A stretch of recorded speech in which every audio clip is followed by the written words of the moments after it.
সম্মানিত নবীন শিক্ষার্থী ভাই এবং বোনেরা, আপনারা এই ক্যাম্পাসে এসেছেন। ক্যাম্পাসের সৌন্দর্য নিয়ে অলরেডি আমার আগে বলা হয়েছে। সত্যিকার অর্থে এই ক্যাম্পাসে ওভারঅলি একটা অ্যারিস্টোক্রেট ফ্লেভার কাজ করে। এবং এখানকার যে ভবনগুলো রয়েছে, ভবনের ডিজাইন, ওভারঅল এখানকার নিট অ্যান্ড ক্লিনের যে জায়গাগুলো রয়েছে, প্রাকৃতিক একটা ফ্লেভার রয়েছে, সবকিছু মিলে সুন্দর সবুজের সমারোহ এই ক্যাম্পাস। তো এই ক্যাম্পাসে আপনারা নবীন হিসেবে আগমন ঘটেছে, আপনাদেরকে স্বাগত জানাচ্ছি, শুভেচ্ছা জানাচ্ছি ইসলামী ছাত্র শিবিরের পক্ষ থেকে। পাশাপাশি এই ক্যাম্পাসের সাথে কিছু শব্দ জড়িত থাকে। ক্যাম্পাসগুলোকে আমরা বলি যে স্বপ্নের জায়গা, স্বপ্নের ক্যাম্পাস, স্বপ্নময় একটা জায়গা তৈরি হয়। ক্যাম্পাসে স্বপ্নের পাশাপাশি কিছু আবেগ উদ্দীপনা থাকে, কিছু বাস্তবতা থাকে। নিঃসন্দেহে এখানে যারা এসেছেন, অনেককে এখন যদি আমি হাত তুলতে বলি যে আপনার নিজের ইচ্ছা অনেকে এখানে ভর্তি হন নাই, অথবা ইচ্ছা ছিল না, ভিন্ন কোনো প্রতিষ্ঠানে হয়তো আপনার ভর্তি হওয়ার ইচ্ছা ছিল, আবার অনেকে এখানেই আপনার প্রায়োরিটি ছিল, এখানে ভর্তি হয়েছেন। তো সবকিছু মিলে আল্লাহ তাআলা আপনার জন্য যেখানে যেটা বরাদ্দ রাখে সেটাকে মেনে নেওয়া এবং সে আলোকে নিজেকে গড়ে তোলা, সে আলোকে নিজের স্বপ্নের পথে হাঁটা, পথ চলা, এটা একজন বুদ্ধিমান, একজন বিশ্বাসীর বড় কাজ। আপনাদের যদি কখনো এমন মনে হয় যে আমি তো অমুক বিশ্ববিদ্যালয়ে পড়ার আমার ইচ্ছা ছিল, অথবা অমুক মেডিকেলে আমার পড়ার খুব ইচ্ছা ছিল, অথবা কোনো ইঞ্জিনিয়ারিং বিশ্ববিদ্যালয়ে আমার পড়ার ইচ্ছা ছিল, তাহলে একটা কাজ করবেন। সেই কাজটা হলো, কখনো সুযোগ পেলে সে বিশ্ববিদ্যালয় বা মেডিকেলের সামনে দাঁড়াবেন, দাঁড়িয়ে বলবেন যে হে বিশ্ববিদ্যালয়, হে মেডিকেল, তোমরা খুবই অভাগা, তোমাদের জন্য দুর্ভাগ্য যে আমার মতো একজন শিক্ষার্থীকে তোমরা নিতে পারো নাই। এজন্য আমি রাজশাহী কলেজে গিয়ে আমি আমার যোগ্যতা, দক্ষতার প্রমাণ ইনশাল্লাহ পুরো রাজশাহীবাসী নয়, সারা বাংলাদেশের সামনে রাখবো। পারবেন না কথাটা বলতে? ইনশাআল্লাহ।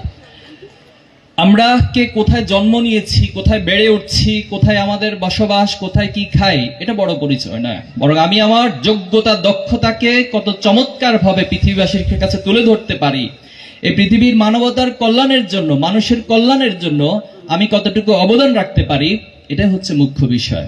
আমরা জানি যে কাজী নজরুল ইসলাম, তিনি একটা দরিদ্র পরিবারে জন্মগ্রহণ করেছিলেন। ওনার বাবা যখন মারা গিয়েছেন, তখন তিনি ছোটবেলায় পড়াশোনা ছেড়ে দিয়ে রুটির দোকানে, চা দোকানে ওনাকে চাকরি নিতে বাধ্য করেছিল।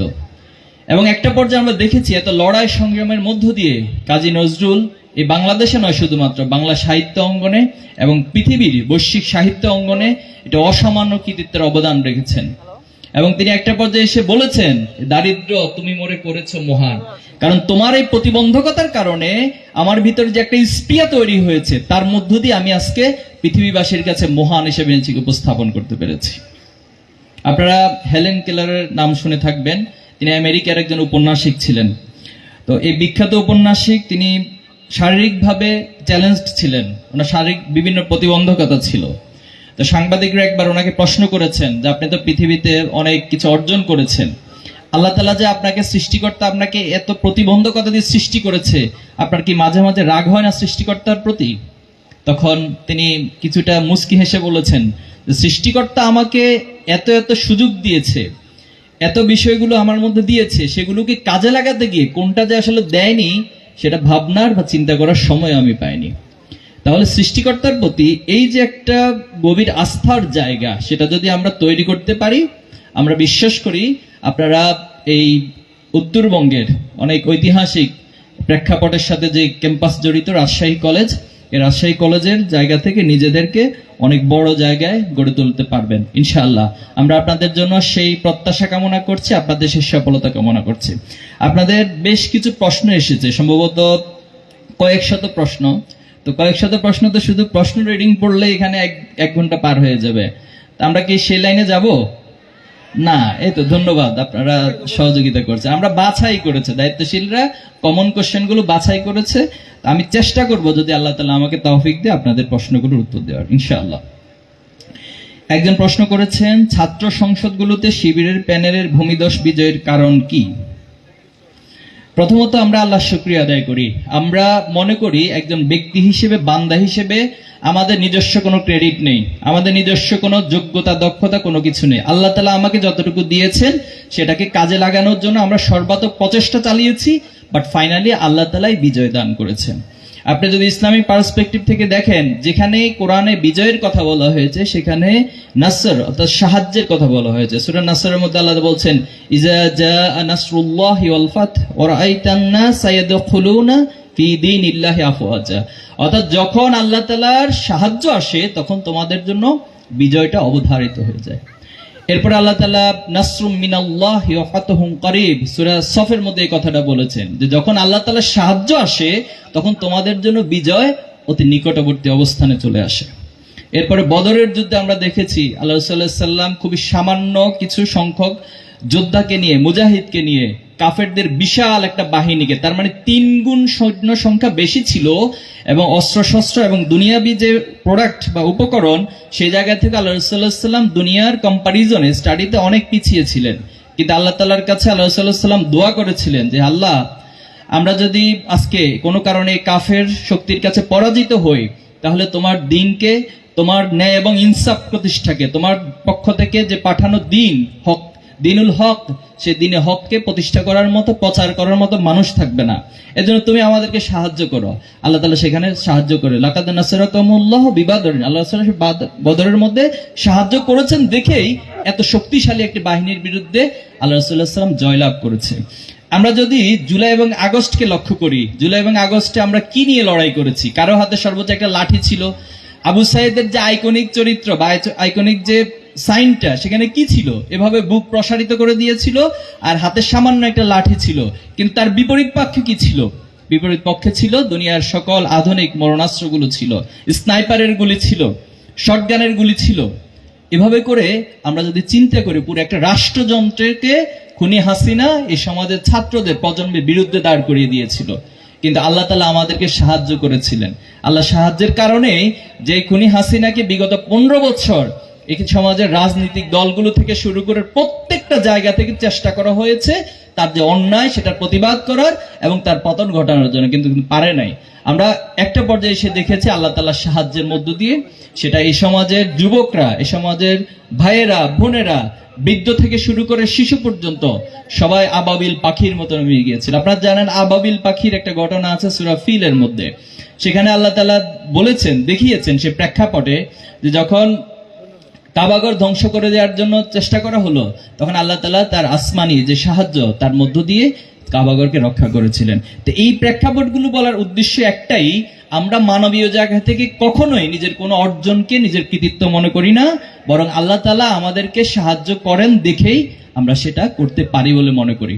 এখন আসুন, আল্লাহ তাআলা সাহায্য কি এমনি এমনি করে? কারো কেউ ঘরে বসে আছে, কেউ একজন বললেন যে ভাই আমি তো কোনো পড়াশোনা কোনো কিছু করব না, ইনশাল্লাহ ফাইনাল পরীক্ষাতে আশা করি আল্লাহ তাআলা সাহায্য সব আমার উপর নাজিল করবেন, ঢেলে দিবেন।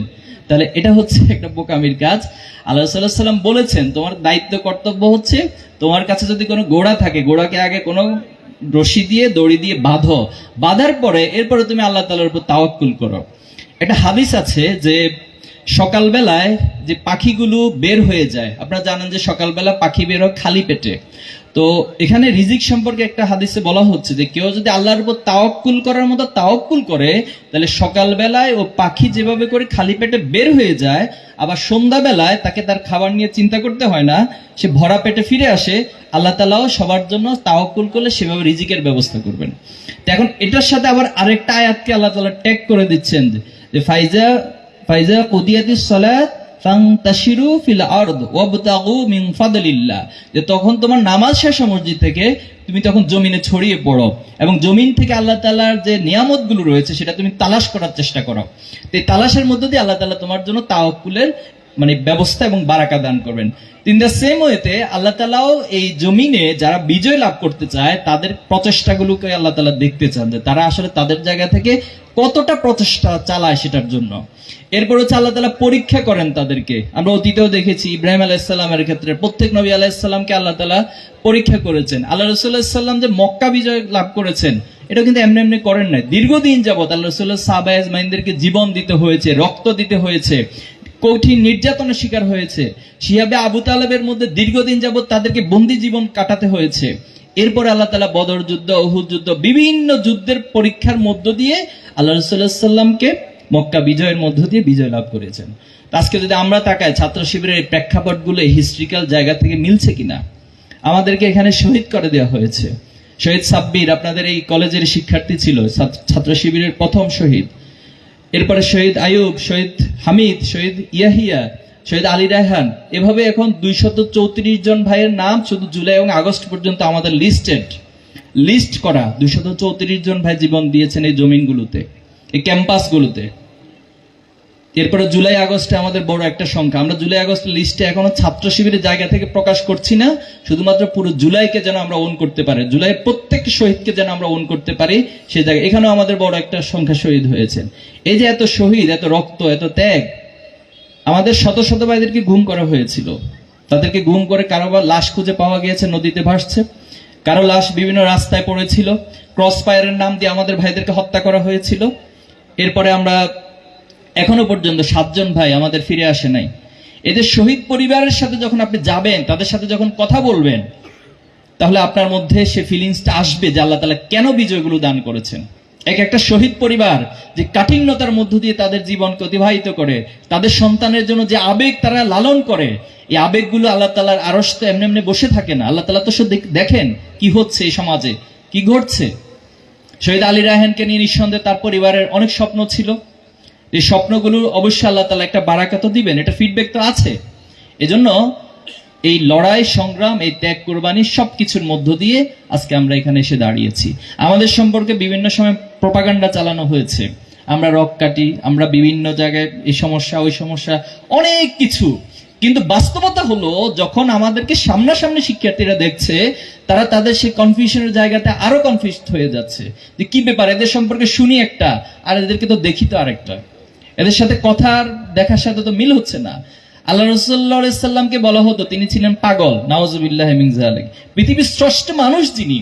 এবং পৃথিবীতে এখন পর্যন্ত আধুনিক যে জ্ঞান বিজ্ঞান অথবা আধুনিকভাবে যাদেরকে আমরা দার্শনিক বলে থাকি, ভালো ভালো গবেষক বলে থাকি, তারা গবেষণা করে পৃথিবীর সবচেয়ে টপ যারা 100 ইনফ্লুয়েন্সিয়াল পারসন, সেখানে আল্লাহ রাসূল সাল্লাল্লাহু আলাইহি সাল্লামকে তারা ইসলামী পার্সপেক্টিভ থেকে না, বরং দুনিয়াবি যে রিসার্চের মেথোডোলজি রয়েছে সে আলোকে মূলত আল্লাহ রাসূল সাল্লাল্লাহু আলাইহি সাল্লামকে সবচেয়ে পায়োনিয়ার হিসেবে ঘোষণা দিয়েছে। তাহলে সে আল্লাহ রাসূল সাল্লাল্লাহু আলাইহি সাল্লামকে মক্কার সে কাফেররা, সে মুশরিকরা, তারা আল্লাহ রাসূল সাল্লাল্লাহু আলাইহি সাল্লামকে পাগল বলতে কার্পণ্য করে নাই। শুধু কি পাগল বলেছে, আল্লাহ রাসূল সাল্লাল্লাহু আলাইহি সাল্লামকে হত্যা করা হবে এই সিদ্ধান্ত তারা নিয়েছেন। শুধুই কি হত্যা করা হবে? আল্লাহ রাসূল সাল্লাল্লাহু আলাইহি সাল্লামকে হত্যা যে করতে পারবে, জীবিত অথবা মৃত, তার জন্য বিশাল পরিমাণের অ্যামাউন্ট পুরস্কার ঘোষণা করা হয়েছে। তাহলে সে আল্লাহ রাসূল সাল্লাল্লাহু আলাইহি সাল্লামকে একভাবে চিত্রায়িত করা হতো। আল্লাহ রাসূল সাল্লাল্লাহু আলাইহি সাল্লামকে যখন কাছ থেকে দেখতো, তখন দেখতো তার সম্পূর্ণ ডিফারেন্ট একটা আল্লাহ রাসূল। তারা তখন আল্লাহ রাসূলের প্রতি ঈমান আনয়ন করতো। মক্কা বিজয়ের পর একটা প্রোপাগান্ডা ছড়ানো হলো যে মুহাম্মদ যাকে যেখানে পাচ্ছে, এখানে অন্যান্য ধর্মাবলম্বী ভাইরা আছেন, ইসলাম সম্পর্কে একটা শ্রেণী রয়েছে তারা নানানভাবে প্রোপাগান্ডা চালায়। ইসলাম হচ্ছে অন্য ধর্মের প্রতি বিদ্বেষ পোষণ করে। অথচ আপনি যদি হিস্ট্রিক্যালি স্টাডি করেন যে পৃথিবীতে যেখানে ইসলাম শক্তিশালী ছিল, পৃথিবীতে যেখানে রাষ্ট্রীয় ক্ষমতা ইসলামকে প্রমোট করা হয়েছিল, ইসলাম শক্তিশালী ছিল, সেখানে অন্যান্য ধর্ম, নারীদের অধিকার, সবার অধিকার, সমাজের সকল শ্রেণীর অধিকার সবচেয়ে বেশি প্রতিষ্ঠা করা হয়েছিল। আমরা যদি দেখি যে বেলাল রাদিয়াল্লাহু তাআলা, তিনি তো একজন গোলাম ছিলেন, হাবশী গোলাম ছিলেন, দেখতে শুনতে কালো কুচকুচে ছিলেন, অথচ ইসলাম কবুল করার কারণে ইসলাম এমন একটা জায়গা যেখানে একদম গোলাম শ্রেণীর মানুষকেও তার যোগ্যতার কারণে সবচেয়ে সেরা মানুষ হিসেবে সমাজে প্রতিষ্ঠিত করা হয়েছে, সম্মানিত করা হয়েছে। হযরত খাব্বাব, খুবাইব, হযরত সুমাইয়া রাদিয়াল্লাহু তাআলা পরিবার, এই প্রত্যেকটা পরিবারগুলো হচ্ছে সমাজের নিম্ন বর্ণ হিসেবে তারা ট্রিট করত, কিন্তু আল্লাহ তাআলার কাছে ইসলামের কারণে তাদেরকে অনেক সম্মানিত করেছে। তো যে পয়েন্টটা বলছিলাম যে মক্কা বিজয়ের পর এমন একটা প্রোপাগান্ডা চালানো হলো যে মুহাম্মদ আজকে যে তার ধর্ম গ্রহণ করবে না, তাকেই হচ্ছে তিনি জোর করে ধর্মগ্রহণ করতে বাধ্য করছেন অথবা হত্যা করছেন। এরকম একটা প্রোপাগান্ডা যদি চালানো হয়, মানুষ কি আর থাকবে? সব তো চলে যাবে। তো তখন এক বৃদ্ধ মহিলা, তিনি পালিয়ে চলে যাচ্ছেন মক্কা ছেড়ে। তো রাস্তার মাঝখানে আল্লাহ রাসূল সাল্লাল্লাহু আলাইহি সাল্লামের সাথে সেই মহিলার দেখা হলো। তখন তিনি জিজ্ঞেস করলেন যে, হে বৃদ্ধ মা, আপনি কোথায় যাচ্ছেন? আপনি এইভাবে করে ব্যাগপত্র নিয়ে কষ্ট হয়ে যাচ্ছে, কোথায় যাবেন? বললো যে আমি দূর একটা ঠিকানা বললো, সেখানে যাব। তো কেন যাবেন? যে আজকে মুহাম্মদ মক্কা বিজয় করছে এবং যেখানে যাকে যেভাবে পাচ্ছে, যে ইসলাম গ্রহণ করছে না তাকে হত্যা করছে। তো বললো তাই নাকি? আল্লাহ সাল্লাল্লাহু আলাইহি ওয়াসাল্লাম মনে মনে মুস্কি হাসি দিলেন। তো বললো আচ্ছা ঠিক আছে, আপনি তো ওখানে যাবেন, আপনি একা একা কষ্ট হচ্ছে, আমি কি আপনাকে সহযোগিতা করতে পারি? ওকে ফাইন, তুমি সহযোগিতা করো, আমাকে পৌঁছে দাও।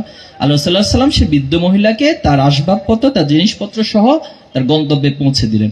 পৌঁছে দিয়ে যখন আল্লাহ ফিরে আসবেন, তখন সে বৃদ্ধ মহিলা জিজ্ঞেস করলো যে তোমার পরিচয়টা একটু বলো, তুমি তো আমার অনেক উপকার করছো, তো বলো তোমার পরিচয়। তখন তিনি বললেন যে আমি মোহাম্মদ। বলো যে কোন মোহাম্মদ, একটু বিস্তারিত বলো।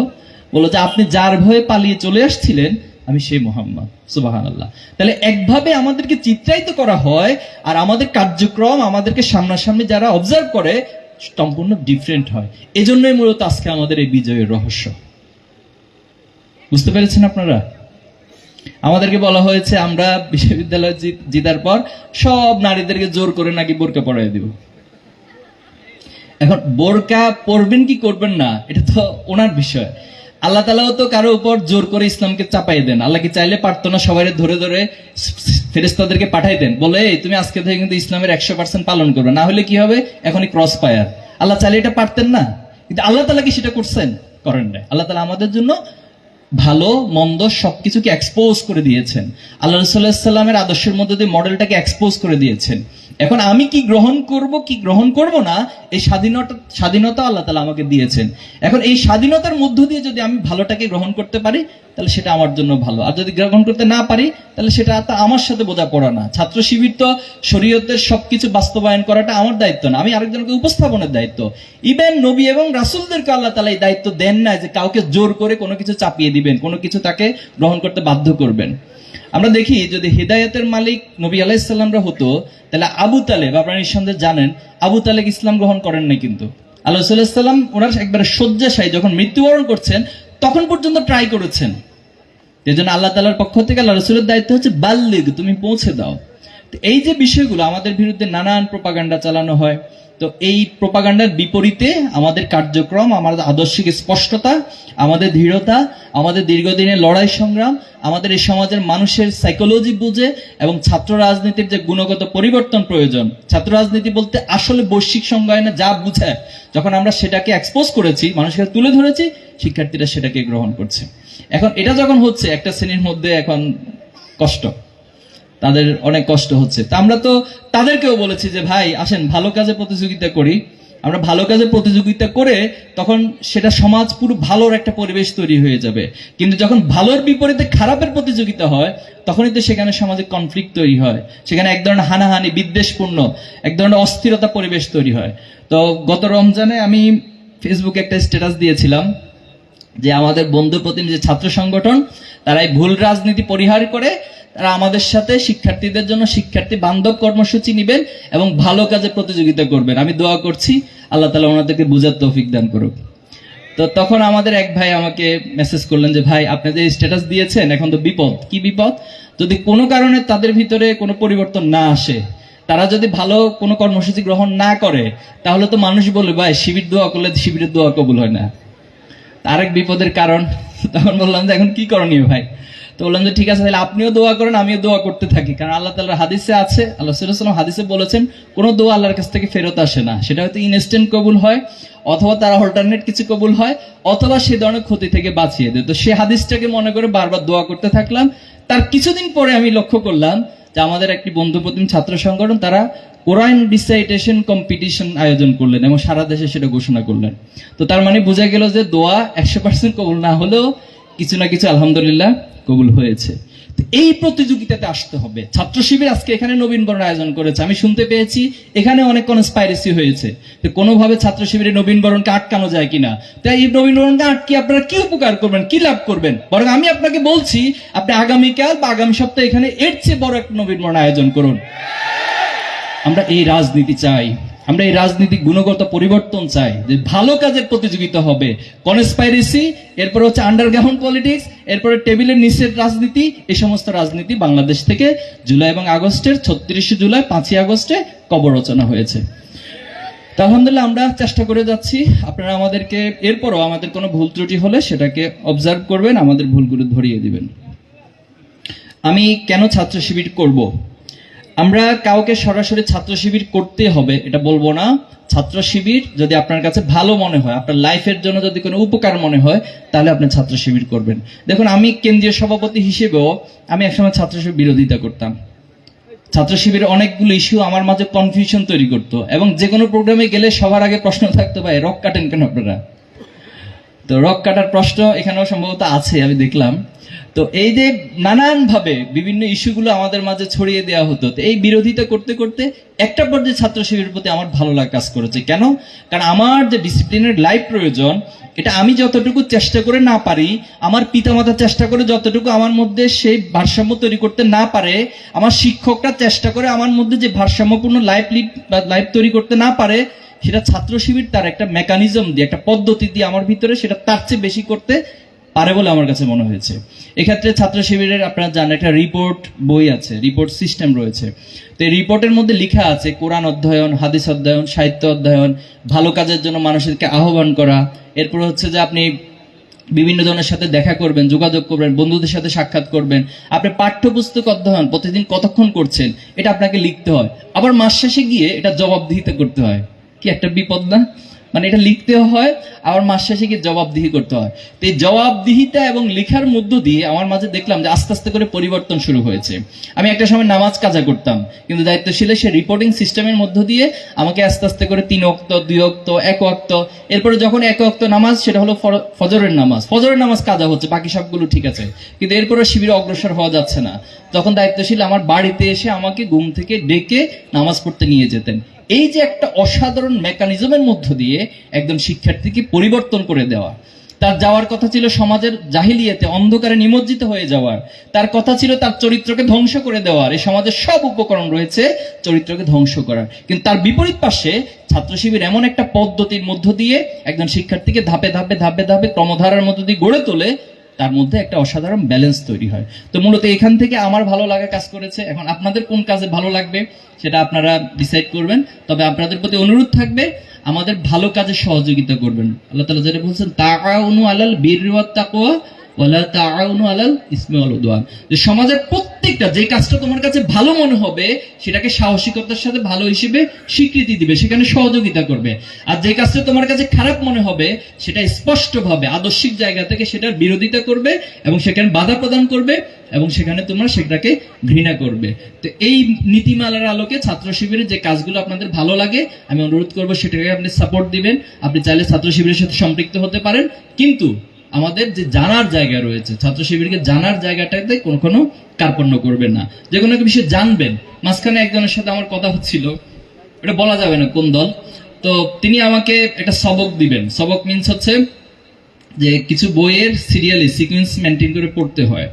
তো পড়ার পরে হচ্ছে এটা হচ্ছে ওনাদের সিস্টেম। তো পরবর্তী আমি কি বললাম যে ভাই ঠিক আছে, আপনি আমাকে সবক দিবেন, আমি আপনাকে কিছু বই পুস্তক দিব, সেটা পড়তে হবে। তো তিনি বললেন যে কি বই? তো তিনি দেখে শুনে বললেন যে না ভাই, এই বই তো পড়া যাবে না। কেন? এই বই পড়তে আমাদেরকে কিছু মুরব্বী নিষেধ করছে। তা বললাম যে কেন নিষেধ করছে? বলছে আল্লাহ রাসূল সাল্লাল্লাহু আলাইহি ওয়াসাল্লাম হাদিসে বলছে কিছু কিছু লিখনী বক্তৃতা আছে জাদুর মতো প্রভাব বিস্তার করে। তা আমি যদি এই বই পড়ি আমি অটোমেটিক শিবির হয়ে যাবে, এই জন্য এই বই পড়া যাবে না। কি আজব কথাবার্তা! এই যদি আপনার জ্ঞানের দৈন্যতা হয়, তো তাহলে আপনাকে দিয়ে কি হবে? আপনি যদি সাপোজ এখন একটা বই পড়ে ওই দিনে সের দিকে দৌড় মারেন, তাহলে তো আপনার জ্ঞানের যে দৈন্যতা এটা তো প্রকাশ পেয়ে যায়। এই জন্য আমাদের বিবেক বোধ রয়েছে। আল্লাহ তাআলার কাছে আমরা বলি ইহদিনাস সিরাতাল মুস্তাকিম, আল্লাহ তুমি আমাদেরকে সরল সঠিক পথে পরিচালনা করো, আমরা যেন কখনো বিপথে না যাই। আমরা যখন ভালোকে ভালো হিসেবে বুঝতে পারবো, তখন আমাদের মনকে তুমি খারাপের দিকে বক্র করে দিও না, আমাদের মনকে খারাপের দিকে তুমি ধাবিত করে দিও না। আল্লাহর কাছে এই দোয়াটা করতে হবে, রব্বানা লা তুযিগ কুলুবানা বা'দা ইয হাদাইতানা ওয়া হাব লানা মিন লাদুনকা রাহমা। আল্লাহর কাছে বেশি বেশি দোয়াগুলো করবেন, তাহলে আল্লাহ আপনাকে ভালো মানুষের সাথে ভালো সঙ্গের সাথে থাকার সুযোগ দেবেন ইনশাআল্লাহ। ছাত্র শিবিরে মেয়েদের যুক্ত হওয়ার কোনো সুযোগ আছে কি? দেখুন, আমরা ছাত্র শিবিরকে ছাত্র সংগঠন হিসেবে ট্রিট করি। এই ক্ষেত্রে আমাদের নীতিমালা হচ্ছে, যেহেতু বাংলাদেশের প্রত্যেকটা ক্যাম্পাসে অলমোস্ট 50% হলো ছাত্র, 50% ছাত্রী, এবং এখানে যেটা মনে হচ্ছে ছাত্রীদের সংখ্যাটা কিছুটা বেশি কিনা, মানে যদি ওভারঅল করি, অথবা 50-50 আছে। তো এই যে মানে 50-50%, এখন আপনি কেন ছাত্রদের একটা মানে কমিটি হবে, সেই কমিটির সদস্য সংখ্যা থাকবে 314 জন, কিন্তু সেখানে নারী খুঁজে পাওয়া যায় 4 জন 5 জন, তাহলে এটা কি একটা বৈষম্য হয় না? তাহলে এই বৈষম্যকে দূরীকরণ করতে হলে বা নিঃশেষ করতে হলে করণীয় কি? করণীয় তো ছাত্রদের একটা প্ল্যাটফর্ম থাকে, এখানে 314 হোক আর 532 হোক, সেখানে 532 জন ছাত্রদের কমিটি থাকবে। আবার ছাত্রীরাও তাদের অঙ্গন থেকে ছাত্রীদের মাঝে কাজ করার জন্য এমন একটা কমিটি হবে, সেখানে যদি 314 জন থাকে তাহলে 314 জনই নারী শিক্ষার্থী হবে। তাহলে কোনটা বেশি ব্যালেন্সফুল হয়? আমি যেটা দ্বিতীয়বার বলেছি সেটাই। তো এই নীতিমালার আলোকে আমরা কাজ করি। আর ক্যাম্পাসের কমন যে ইস্যুগুলো রয়েছে, যেমন আমরা ছাত্র সংসদ ইস্যুতে কমনলি কাজ করতে হয়েছে, এখানে ছাত্র সংসদ সবাইকে নিয়ে একসাথে গঠিত হয়। এরপরে হচ্ছে নারীদের হলগুলোতে তারা আলাদা প্যানেল দিয়ে থাকে, আবার ছাত্রদের হলগুলোতে তারা আলাদা প্যানেল, কিন্তু সেন্ট্রাল যখন প্যানেল হয় তখন কমন জায়গা থেকে একসাথে হয়। যেমন আজকের প্রোগ্রামটা এখানে কমন ওয়েতে সবাইকে নিয়ে একসাথে প্রোগ্রাম হচ্ছে। তো দ্যাট মিনস কমন যে ক্যাম্পাসের কমন যে ইস্যুগুলো রয়েছে সেখানে নারী পুরুষ একসাথে করে কাজ করতে পারে, বাট এজ এ সংগঠন বা নেতৃত্বের জায়গাগুলো থেকে আমাদের কাছে মনে হয় এটা হচ্ছে বেস্ট পলিসি, যে নারীদের জন্য আলাদা সংগঠন থাকবে, ছাত্রদের জন্য আলাদা সংগঠন থাকবে। ছাত্র শিবিরের এত বড় প্রোগ্রামগুলো কিভাবে বাস্তবায়ন করেন? আপনাদের অর্থের উৎস কি? আমার মনে হয় এটা এর আগে কিছু বলেছেন। তো আমাদের অর্থের উৎস এবং অর্থ কোথায় ব্যয় করতে হয় সবকিছু আমাদের সংবিধানে স্পষ্টভাবে লিখা আছে, আপনাদের সুযোগ থাকলে একটু পড়ে নেবেন। তো অর্থের উৎস হচ্ছে আমাদের জনশক্তিরা দান করে, কেন্দ্রীয় সভাপতি থেকে শুরু করে একেবারে ইউনিট পর্যন্ত, একজন কর্মী পর্যন্ত যারা আছে তারা সংগঠনকে দান করতে হয়। এখন প্রশ্ন হচ্ছে যে ভাই ছাত্ররা টাকা পাবে কই? তাদের তো কোনো আয় নাই, তারা কিভাবে টাকা দিবে? এখন প্রত্যেকে কিন্তু খরচ করে। আমার কাছে মনে আছে যখন ক্লাস 1-এ ভর্তি হইতাম তখন আম্মুর কাছে 5 টাকার জন্য বসে থাকতাম যে 5 টাকা দিতে হবে, কারণ এর না হলে স্কুলে মাদ্রাসায় যাবো না, এরকম একটা বায়না। আপনারা ধরেন নাকি? আপনারা ভালো মানুষ অবশ্য ধরেন, আমাদের সময় এগুলো ধরতাম আর কি। 2 টাকা 5 টাকা 10 টাকার জন্য বায়না ধরে মাদ্রাসায় যেতাম না, স্কুলে যেতাম না। তখন এই যে আমাকে 10 টাকা, তো 10 টাকা থেকে চাইলে তো আমি 2 টাকা সেভ করতে পারি, এই 2 টাকা আমি ভালো কাজের জন্য সংগঠনের জন্য দান করছি। এই একটা সেন্টিমেন্ট, এই একটা মানে উৎসাহ আমরা সবার মাঝে দিয়ে থাকি, এই জন্য জনশক্তিতে দান। আবার দেখুন ছাত্র শিবির 1977 সাল থেকে আজকে প্রায় 2025 সাল, প্রায় 48 বছর আমরা পার করেছি। এই 48 বছরে তো আমাদের হিউজ পরিমাণ অ্যালামনাই রয়েছে, সাবেক রয়েছে। এটা বিশ্ববিদ্যালয় থেকে শুরু করে, মেডিকেল থেকে শুরু করে প্রত্যেকটা জায়গায়, কলেজগুলো থেকে প্রত্যেকটা জায়গায় আমাদের সাবেক ভাইয়েরা দেশে বিদেশে। এবং আপনাদেরকে বলি যে বাংলাদেশে এমন কোনো সেক্টর নেই, ইনফ্লুয়েন্সিয়াল এমন কোনো সেক্টর নাই যেখানে ছাত্র শিবিরের সাবেক কোনো না কোনো ভাই সেখানে অবস্থান করছে না, সেটা দেশে হোক দেশের বাইরে হোক। একাডেমি থেকে শুরু করে, বিজনেস থেকে শুরু করে প্রত্যেকটা জায়গায় ছাত্র শিবিরের সাবেক ভাইয়েরা রয়েছেন। এই ভাইয়েরা চান যে আমরা আমাদের অর্থগুলো দিয়ে ছাত্র শিবিরকে সমৃদ্ধ করা। আর ছাত্র শিবিরকে সমৃদ্ধ মনে করে ছাত্র শিবিরটা আলাদা কোনো বস্তুর নাম নয়। এই যে আজকে আপনারা সবাই এখানে এসেছেন, আজকে যে প্রোগ্রামটা আয়োজন হচ্ছে আপনাদের সবাইকে নিয়েই তো ছাত্র শিবিরের আয়োজন। ছাত্র শিবির তো চাইলে এই টাকাগুলো অন্যদিকে খরচ করতে পারতো না? এখন অন্যদের সাথে আমাদের পার্থক্যটা কোথায়? অন্যদের সাপোজ যদি কোথাও থেকে 10 টাকা অর্থায়ন আসে, তো সেই 10 টাকা থেকে প্রোগ্রামের জন্য ব্যয় হবে কয় টাকা? 10 টাকা, মানে 2 টাকা। আর বাকি 8 টাকা কোথায় যাবে? পকেটে চলে যায়। ডানের পকেট, বামের পকেট, পিছনের পকেট, পকেটের অভাব নাই। আর এখন তো কিছু মোবাইল মানে প্যান্ট পাওয়া যায়, তো এখানে আরো বেশি পকেট। তো এই জন্য বিভিন্ন পকেটের হক আদায় করতে গিয়ে আসলে যেটা আসে সেটা বাস্তবিক জায়গায় খরচ করতে আর খুব বেশি থাকে না। কিন্তু ছাত্র শিবিরের বাস্তবতা হচ্ছে কোথাও যদি 10 টাকা একটা প্রোগ্রামের জন্য বরাদ্দ হয়, সেখানে যিনি ওই টাকা মেনটেন্যান্সের দায়িত্বে থাকেন তিনি নিজের পকেট থেকে আরো 2 টাকা দিয়ে সেটা 12 টাকা হয়। এই 12 টাকা যখন প্রপারলি ইউটিলাইজ হয় তখন সেখানে আল্লাহ তাআলার একটা বারাকা আমাদের জন্য চলে আসে। মূলত এইভাবে আমরা এই প্রোগ্রামগুলো করে থাকি। শিবিরকে কেন গুপ্ত সংগঠন ও রক্কাটা বলা হয়? যে বললাম, এই প্রশ্ন আপনারা করবেন। তো এটা নিয়ে আমরা অনেক টিভি টকশো থেকে শুরু করে সাক্ষাৎকার সব জায়গায় প্রশ্নের উত্তর দিয়েছি, কিন্তু মজার বিষয় হচ্ছে একই সেটে বসে একই উপস্থাপক অথবা একই মেহমান এই প্রশ্নগুলো বারবার রিপিট করে। তো আমি চিন্তা করলাম একদিন যে এত ধৈর্য আসলে এদের কেমনে হয়, বিশেষ করে সাংবাদিক ভাইরা যারা আছেন, এত ধৈর্য ওনাদের, একই প্রশ্ন একই ব্যক্তির কাছে বারবার করে। খুবই মজা না? ইন্টারেস্টিং না বিষয়টা? এখন বিষয়টা কি, উত্তরটা আসলে কি? এখন উত্তর একটা রেডি করে দেন আমাকে যে ভাই এটা দেখে দেখে আপনি পড়েন, তাহলে আমি সন্তুষ্ট হয়ে যাবো, আর প্রশ্ন করবো না এটা নিয়ে। তা সেটা আমাদেরকে দিতে পারেন। আজকে এত চমৎকার একটা প্রোগ্রাম, এটা তো গোপনে হচ্ছে না? সবাই তো বোরকা পড়া অবস্থায় আছে, এখন গোপনে গোপনে আসছে এখানে। কিভাবে হচ্ছে? ওপেনই তো হচ্ছে। তখন এই যে ক্যামেরাগুলো যে এটা রেকর্ড করছে, এটাও কি গোপনে রেকর্ড হচ্ছে?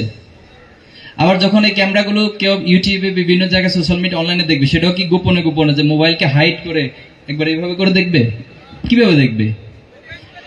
ওপেন করে দেখবে। তো এই তো কিছুর পরও আমাদেরকে কেন গোপন বলা হয় আমরা জানি না।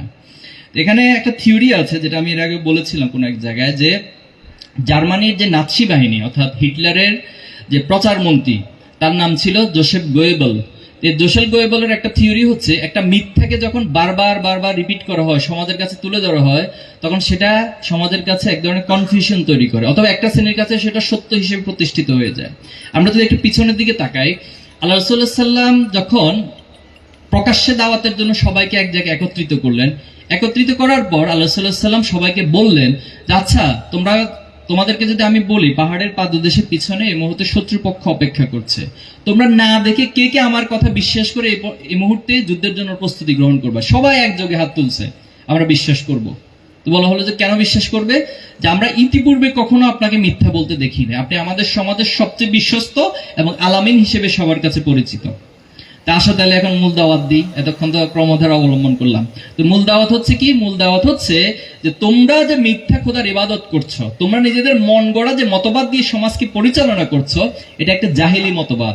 তোমরা এই সমাজে মানুষের অধিকারকে নিশ্চিত করো না, বরং বিভিন্ন সময় বিভিন্ন মতবাদ নিয়ে এসে কখনো পুঁজিবাদ, কখনো সমাজতন্ত্র, বিভিন্ন অজুহাতে তোমরা মূলত মানুষকে নতুন নতুন করে শোষণের পন্থা ব্যবস্থা আবিষ্কার করেছো।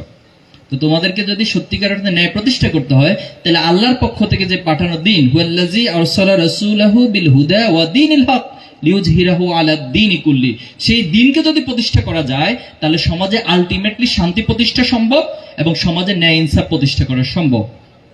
তখন এবার তাদের মধ্যে একটা শ্রেণী বলল যে আচ্ছা ঠিক আছে, আগেরটা যেহেতু মেনে নিয়েছি এটাও মেনে নিও, দ্যাটস ওকে। একটা শ্রেণী হলো তারা কনফিউশনে পড়ে গেল। তারা চিন্তা করলো যে ব্যাপার কি, আগেরটা তো ঠিক ছিল কিন্তু পরেরটা তো মিলতেছে না। কেন মিলতেছে না? কারণ পরেরটা যদি মেনে নেই তাহলে তো আসলে আমাদের অনেক কিছু ঠিক থাকবে না। আমাদের নিজস্ব মন গড়া যে সিস্টেম, সুদী ব্যবস্থাপনা, মানুষদেরকে জোর করে হচ্ছে গোলাম বানিয়ে রাখা, এগুলো তো আর টিকবে না। তারা কনফিউশনের মধ্যে পড়লো। আরেকটা শ্রেণী হলো তারা মানে টোটালি তারা বুঝে শুনে সেটাকে অস্বীকার করলো। তারা বুঝে শুনে অস্বীকার করলো এবং তারা বললো যে আমরা কোনো অবস্থায় এটাকে মেনে নিব না। তাহলে দেখুন, ছাত্র শিবির সম্পর্কে আজকে যে কথাগুলো আসে, এটা মূলত একটা শ্রেণী তারা দেখে শুনে অবজার্ভ করে তারা সিদ্ধান্ত নেয় যে না, ছাত্র শিবির সম্পর্কে যা বলা হয় বাস্তবিক তা না, তখন তারা ছাত্র শিবিরকে সাপোর্ট করছে। আবার একটা শ্রেণীর মধ্যে কনফিউশন তৈরি করে দিচ্ছে যে আসলে কি, কোনটা বিশ্বাস করব। এবং এই যে রক কাটার বিষয়টা যদি আসে, এত বড় একটা প্রোগ্রাম, আজকে রক ঠিকভাবে আছে সবার? তো ছাত্র শিবির রক কাটা জানার পরে এত বড় প্রোগ্রামে আপনি কিভাবে হাজির হলেন? এটা তো আপনার দুঃসাহসিক একটা কাজ। তো মেহেরবানি করে এই উত্তরটা খুঁজে পাবেন, বাসায় গিয়ে সবাই চেক করবেন, সবাই প্রত্যেকটা রকগুলোকে একটু দেখে দেখে টেস্ট করবেন। শিবিরের প্রোগ্রামে তো গেলাম, সরাসরি তো রক কাটে না, এখন তারা ভিন্ন কোনো কৌশলে অটো মেশিন দিয়ে আমাদের রকটা কেটে দিল কিনা, এটা বাসায় গিয়ে একটু টেস্ট করবেন। এছাড়া আমরা কি বলবো এই সমস্ত অহেতুক মিথ্যা প্রোপাগান্ডার বিরুদ্ধে? তো আশা করছি যারা এই মিথ্যা অপবাদগুলো ছড়ায় তারা তাদের ভুল বুঝতে পারবে এবং সত্যিকার অর্থে এই সমাজের মানুষ সত্যকে বুঝে। এবং মজার বিষয় হলো যে বর্তমান এই জেনারেশনকে একটা শ্রেণী বোকা ভাবে। তারা মনে করে যে তাদেরকে যা বলবো তারা সেটাই মুখ বুঝে চোখ বুঝে গ্রহণ করবে, কিন্তু বাস্তবতা তো তা না। বাস্তবতা হচ্ছে এখন তথ্যের অবাধ প্রবাহ, সবার কাছে তথ্যগুলো যায়, সবাই অবজার্ভিং ক্যাপাসিটি অনেক বেশি।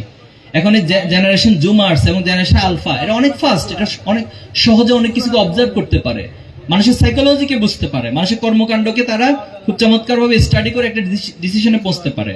এই পর্যায়ে এসে এ ধরনের প্রোপাগান্ডা, মিথ্যা রাজনীতি বাংলাদেশে আর চলবে না। আপনাদের কটূক্তি করা হলে আপনারা কিভাবে ধৈর্য ধরে রাগ নিয়ন্ত্রণ করেন? আচ্ছা,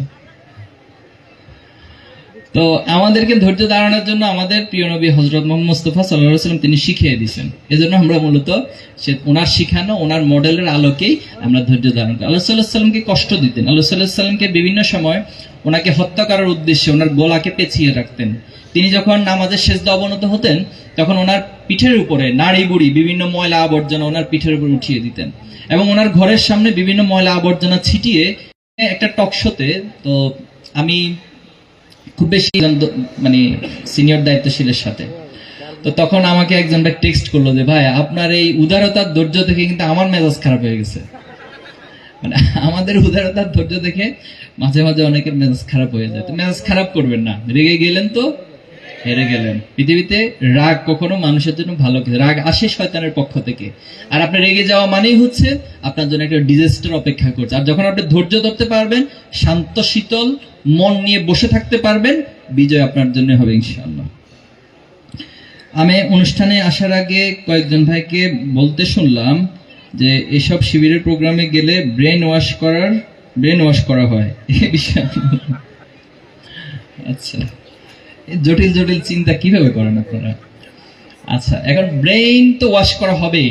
এখন ওয়াশের দুইটা অর্থ, একটা হচ্ছে যে ভালো জিনিস দিয়ে ওয়াশ করা, আর একটা হচ্ছে খারাপ জিনিস দিয়ে ওয়াশ করা।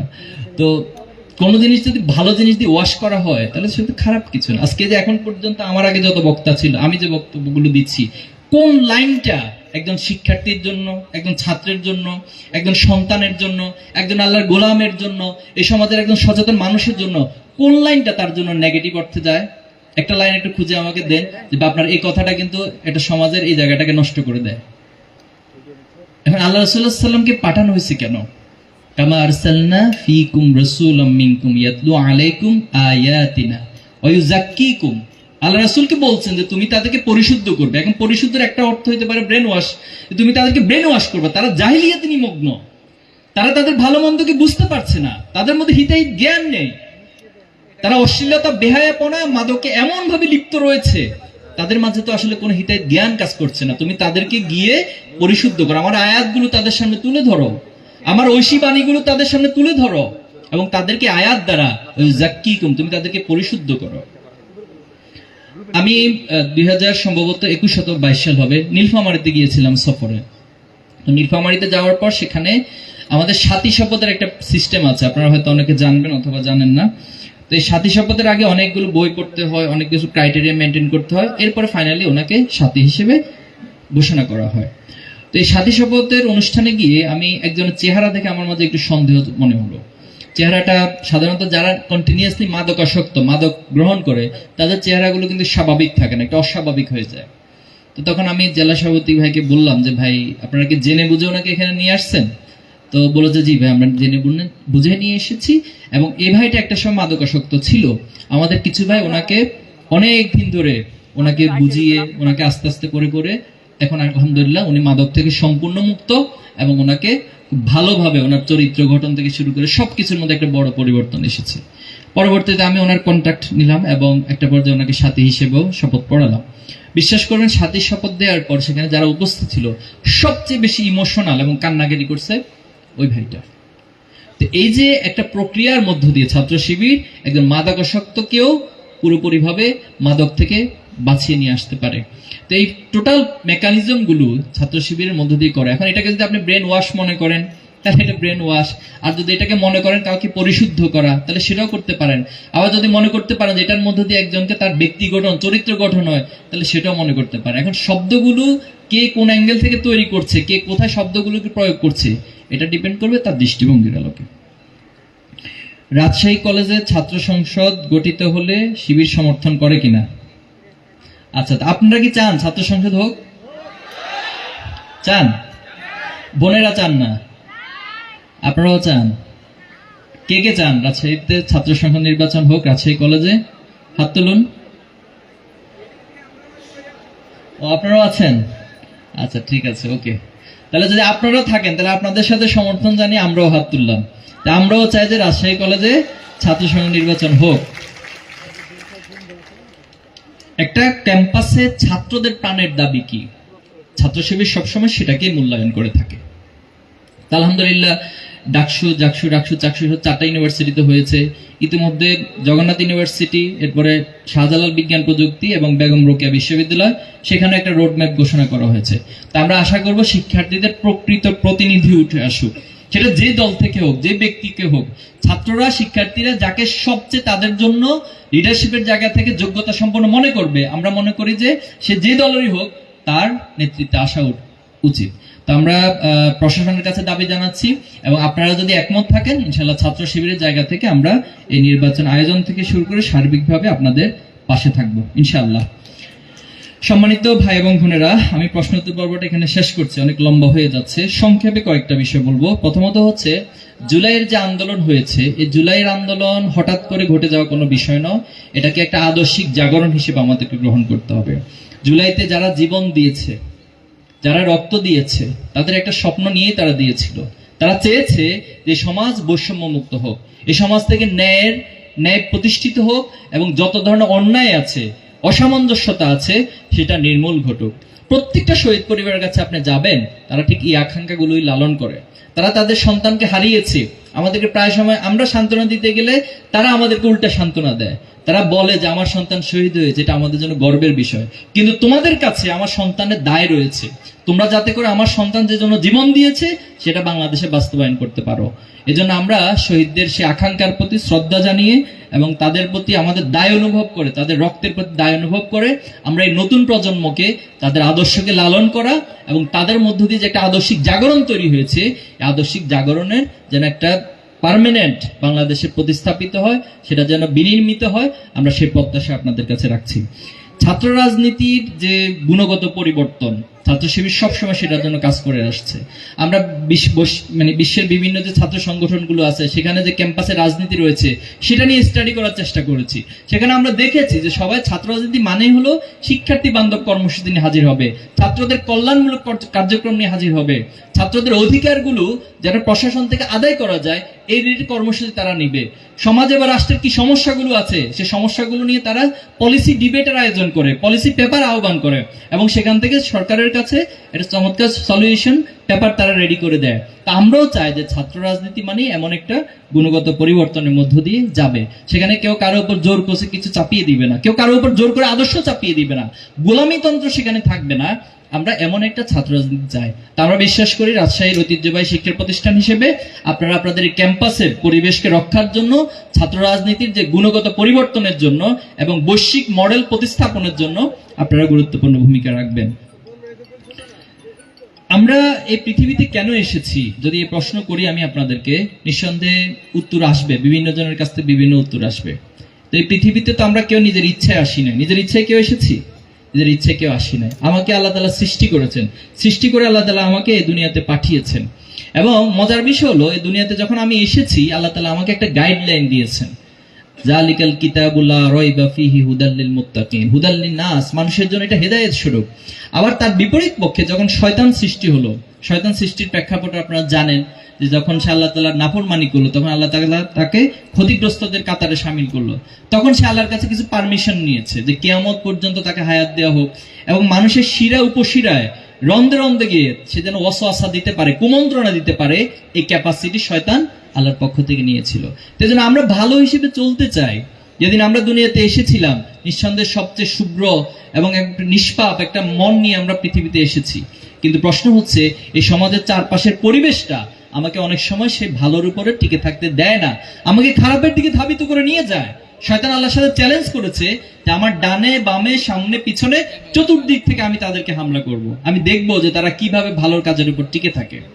এজন্য আমাদেরকে শয়তানের হামলা থেকে যদি বাঁচতে হয় তাহলে আল্লাহর ভয়কে মনের মধ্যে লালন করতে হবে, আল্লাহ তাআলার ভয়ের মধ্য দিয়ে আমার কাজগুলো পরিচালিত হবে। আল্লাহ তাআলা যে কাজগুলো পছন্দ করেন আমি সেই কাজগুলো করব, আর আল্লাহ তাআলা যে কাজগুলো আমাকে নিষেধ করেছেন সেই কাজগুলো থেকে আমি বিরত থাকব। যখন এই কাজগুলো আমি করতে পারবো তখন আল্লাহ তাআলা আমার জন্য সহজ করে দিবেন। দেখেন আল্লাহ তাআলা জীবন এবং মৃত্যু সৃষ্টি করেছেন কেন? আল্লাযী খালাকাল মাউতা ওয়াল হায়াতা লিয়াবলুয়াকুম আইয়ুকুম আহসানু আমালা, যেন সর্বোত্তম আমলটা আমি করি। এখন সর্বোত্তম আমল মানে হচ্ছে, একটু চিন্তা করে দেখেন যে কেউ যদি কোথাও প্রতিষ্ঠানে ভর্তি হয়, আপনি রাজশাহী কলেজে ভর্তি হয়েছেন, এখানের কিছু রুলস রেগুলেশন রয়েছে। আপনি যখন ক্লাসরুমে যান ক্লাসের কিছু রুলস রয়েছে। এখন ক্লাসে গিয়ে যদি আপনি বলেন যে বাংলাদেশ একটি স্বাধীন সার্বভৌম রাষ্ট্র, স্যার বলো ঠিক আছে। এরপরে হচ্ছে এখানে 5ই আগস্ট হয়েছে, সেটাও কেন? যে মানুষের মধ্যে কোনো বৈষম্য থাকবে না। তো তাহলে বাবা তুমি এখন কি করবা? তখন বললো স্যার আমার ব্যাগের মধ্যে একটা ফুটবল আছে, আপনি ক্লাস নেবেন আর আমি ক্লাসের মধ্যে এখানে ফুটবল খেলবো। এটা কোনো শিক্ষক মেনে নিবে? অন্য ছাত্ররা মেনে নিবে? মেনে নিবে।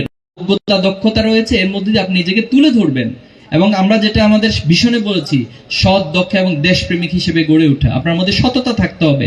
শুধু সততা দিয়ে আপনি দেশকে পরিচালনা করতে পারবেন না, এই রাষ্ট্রে বড় ভূমিকা রাখতে পারবেন না।